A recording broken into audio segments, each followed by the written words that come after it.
حضرت سلیمان علیہ السلام اور جنات کی فرما برداری۔ اللہ تعالیٰ نے حضرت سلیمان علیہ السلام کو جنات پر بھی اختیار عطا فرمایا تھا۔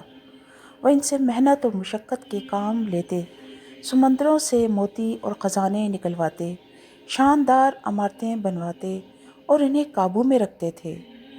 جنات سے عظیم عمارتوں کی تعمیر۔ اللہ تعالیٰ فرماتے ہیں، اور ہم نے جنات کو ان کے تابع کر دیا جو ان کے لیے جو وہ چاہتے بناتے تھے، بلند و بالا عمارتیں، مجسمے اور بڑے بڑے لگن برتن جیسے تالاب اور زمین میں جمی ہوئی دیگیں۔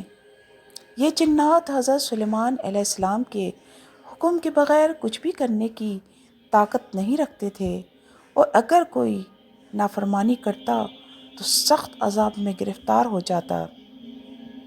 حضرت سلیمان علیہ السلام کی وفات اور جنات کی آزمائش۔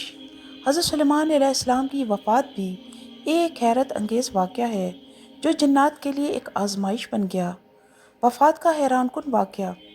اللہ تعالیٰ فرماتے ہیں، پھر جب ہم نے اس سلیمان پر موت کا حکم صادر کر دیا تو کسی نے ان کی موت کی خبر نہ دی سوائے زمین کے کیڑے نے جو ان کے عصا کو کھاتا رہا۔ بس جب وہ زمین پر گرے تب جنات پر ظاہر ہوا کہ اگر وہ غیب جانتے ہوتے تو اس ذلت والے عذاب میں نہ پڑے رہتے۔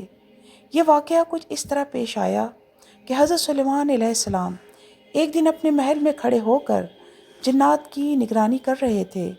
وہ عصا چھڑی کے سہارے کھڑے تھے اور جنات مسلسل کام میں مصروف تھے۔ اللہ کے حکم سے حضرت سلیمان علیہ السلام کی روح قبض ہو چکی تھی، لیکن ان کا جسم بدستور کھڑا تھا۔ جنات یہ سمجھتے رہے کہ وہ زندہ ہیں، اس لیے مسلسل محنت کرتے رہے، کیونکہ وہ سمجھتے تھے کہ اگر وہ کام چھوڑیں گے تو حضرت سلیمان علیہ السلام انہیں سخت سزا دیں گے۔